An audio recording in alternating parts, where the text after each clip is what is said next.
How's it going, YouTube and my future self? My name is Will, and you're watching the Lab TCG. Today, we're going to be talking about how you can start a successful business with the Pokemon trading card game in 2022. This also applies to other card games if that's something you're into, but my knowledge is strictly in Pokemon, so that's what I like to talk about. A little bit about me: I've been selling Pokemon cards on and off for about 5 years. Mixed in with there is some video games. I have platforms on Amazon, TCGPlayer, eBay, and Shopify. My website is thelabtcg.com if you want to check it out. And this video is essentially going to outline not only the business model that I use to create value for customers and make profit while doing so, but additionally talk about all the specific platforms and how I utilize them on a day-to-day basis. So if you stick to the end, you're going to learn all about that, and hopefully this helps you jumpstart your Pokemon business in 2022. If you're a returning subscriber, thanks so much for being here. If you're new, feel free to check out the other videos on my channel. I teach all types of stuff regarding this topic, and I'm going to be creating more videos about how to sell on all these platforms and all the nitty-gritty of this topic. So stay tuned for more and be sure to like, comment, and subscribe. Without further ado, let's go ahead and hop into how I run my Pokemon business. So I've been selling Pokemon cards for about 5 years now. I started when I was 14. I had a Shopify store. I had no idea what I was doing, and it taught me a lot of stuff. I've sold on and off throughout that period, and most recently, I've been selling under the name The Lab TCG for about 2 years. I started on TCGPlayer and branched into eBay, where I found that cards can sell for more than they can on TCGPlayer, and I mainly use TCGPlayer to sell bulk cards. Then eBay was more for the higher end singles, and I would just go on Facebook groups, acquire collections, part them out, and all that stuff. Once I did some networking within the community, I learned that bulk is something that you can make a lot of money on if you put in the work. It's extremely tedious, but during the holidays, it can be extremely profitable, and that's when I discovered Amazon. I've also had Pokemon distribution licenses all throughout this time and really didn't start using them until the past 2 years. Which it's very useful for Amazon, but there's other ways to get approved to sell on Amazon. So once I kind of had all that stuff together, I realized it's not really profitable to sell sealed product on any of those 3 platforms. So I started to build a personal brand and essentially sell on Shopify, where the fees are much less, and instead you're paying a monthly fee. I think integrating Shopify and YouTube into your business model is an excellent idea, and I want to go ahead and talk about my specific business model. So the business model that I like to use, you might have known this from a business class, or maybe if you know stuff about the company Amazon or something like that. The Business Flywheel model is something that I wanted to kind of replicate when I started thinking about how do I want to grow this business. And essentially what the Business Flywheel is trying to do is create a circular motion that you have inputs, and those inputs continue carrying around, and it just goes in a circle. Essentially, when you can get customers in, they stay with you and they promote your brand, making more customers come in, and it's a rinse repeat. So essentially what this is you're going to be attracting strangers, you're going to be engaging prospects, converting prospects to customers, and then delighting customers and turning them into promoters. Those promoters then attract strangers, and the cycle repeats. I've really wanted to provide value while doing all of this, so I always took the extra step in making sure that cards were securely shipped. If I'm selling through Shopify, that booster boxes are packed nicely, and that on the YouTube channel, I started by just giving out as much free information as I could. So that's kind of the business model that I wanted to replicate, was how can I make it so that I am engaging new people, converting them to customers, and while providing value at the same time. Additionally, teaching something is something that I've wanted to do for a long time, so teaching Pokemon business, something that I know a lot about, just kind of went hand in hand. So we're going to go ahead and get into a little bit more of the brand stuff and social media in a bit, but I want to go ahead and hop into the platform specifics, because the platforms that you utilize for your Pokemon business are really going to be the make or break between how successful you can be while doing this. It's super easy to open a TCGPlayer account and sell a few cards, but if you want to really scale this operation up, you're going to need to diversify and check out other platforms. So first, I want to start with eBay. Most people know how to sell on eBay. There's tons of videos on it. I personally have not made a video about eBay on this channel, but it is something that I plan on doing. eBay is an excellent way to start selling, because it's going to teach you a ton of stuff about titles. It's going to teach you about auctions. It's going to teach you about buy it now pricing, and really shipping too. eBay has an excellent shipping system built within the platform. You don't have to go to USPS and get overcharged on shipping if you buy all of it on eBay. And the reason that I like eBay as a part of the Pokemon business is if you don't have a Shopify site or an eBay site, a brand, it's a good way to sell products. You're not going to make a whole lot of money, but generally speaking, eBay is pretty good at protecting both buyers and sellers. And if you run into an issue, eBay is going to be there to help you most of the time. Additionally, when I started on TCGPlayer, I found that singles that are usually worth more than $5 would sell for more money on eBay compared to TCGPlayer. So when I was parting out collections, I would buy the collections, kind of analyze what I had, and then be like, okay, well, this $5 card sells for $5 on TCGPlayer, but sells for $7 or $10 on eBay. So there's a little bit of arbitrage that you can do there too when you're picking up collections. And eBay really became the platform where higher end cards is where I wanted all that stuff to go. Because with higher end cards, condition is extremely important. So you're going to be taking pictures of the cards and listing them like that. You can use description to describe the cards. And overall, I think it's a better selling platform for higher end cards. Where TCGPlayer, on the other hand, which we're going to get into now, I think TCGPlayer is best for cards that are anywhere in range from 50 cents to $5 or $4.99, whatever you want to say. And the reason for this is TCGPlayer is actually the complete opposite of eBay.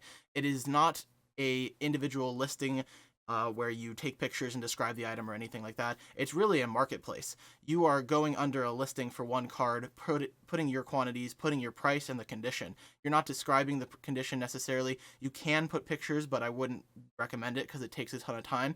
And to me, TCGPlayer is one of the best ways to just clear out single cards, because if you price competitively on that marketplace and you're the bottom listing, your cards sell especially fast, especially if they're cards that are in demand. So TCGPlayer is an excellent way to find bulk cards that are worth $1, $2, $3, $4, $5, 50 cents. And when you set up a good system with plain white envelopes and stamps, you can use TCGPlayer as a way to just like mass sell bulk cards, where I don't think bulk cards perform as well on eBay. So that's kind of the difference I have between the two. eBay better for those higher end cards, call it $5 up, and the bulk cards more on TCGPlayer. Additionally, TCGPlayer does have a downside that right now it's only plain white envelopes for those non-tracked orders, where eBay does have the benefit of the standard envelope shipping option where you can pay 53 cents to get your PWE orders tracked. So both platforms are excellent for starting, and if I would to recommend a platform, I would recommend TCGPlayer only because it is so simple to get on there and list a card, and if you price it competitively, it'll probably sell really quickly.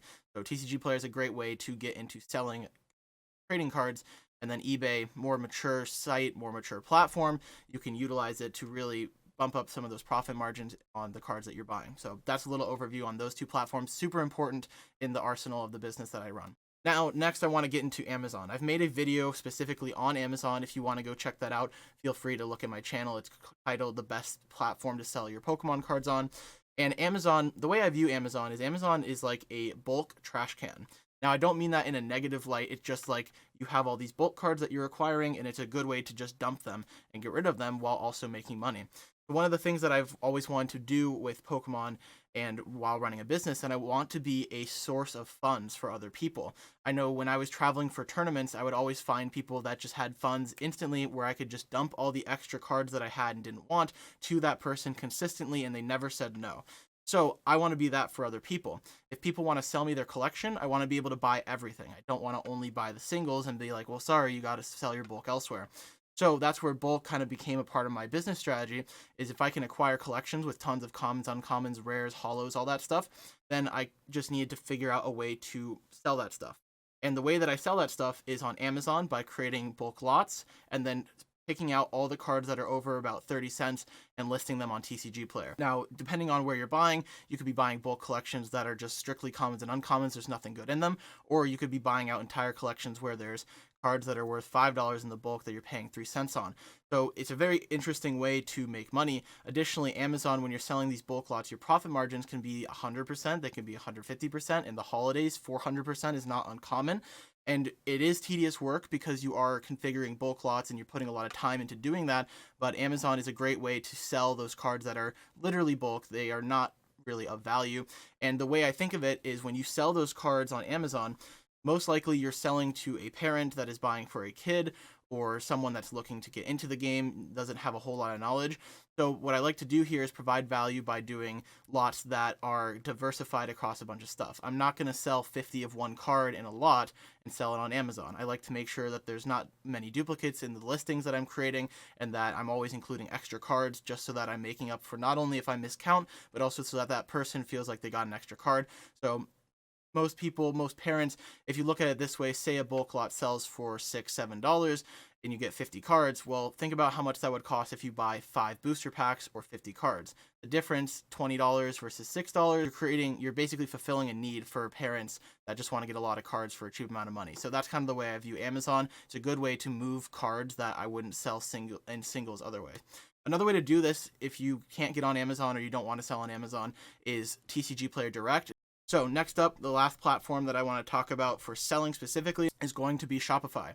I think Shopify is hands down the best way to sell sealed product. I wouldn't recommend it for singles. There are ways to do it, but when you have sealed product and you have distributors that can get you sealed product, I think Shopify is the best way to go. 2.9% transaction fee plus 30 cents, and then $29.99 a month. Or if you get a 3-year contract, it's like $21 a month. So Shopify is a great way to build a brand as well, because now you can attach a website to your Shopify store and tell people to go to it, check it out. You can put information on there. You can advertise that you're buying cards on Shopify. It's really your anchor, and it can be a great way to provide information to prospects, people that have found your content or found you and now want to learn more. On my Shopify site, I have tons of tabs like our values, about us, make money with us, tons of stuff that if someone's interested more in me and my store, they can go on there and check it out. It doesn't just have to be a storefront. It can be just a website where you can provide general information about what you do. Additionally, you can use social media, whether that's Instagram, YouTube, or Facebook, or any social media, to drive traffic to that site and provide value that way. One of the things that I did was implement YouTube into my business strategy, and I have had customers convert from YouTube to Shopify, and I've gotten great messages. People love the way that I'm packaging products, the price points, and all that stuff. So Shopify, definitely, I think, the best way to sell sealed product if you have a distributor.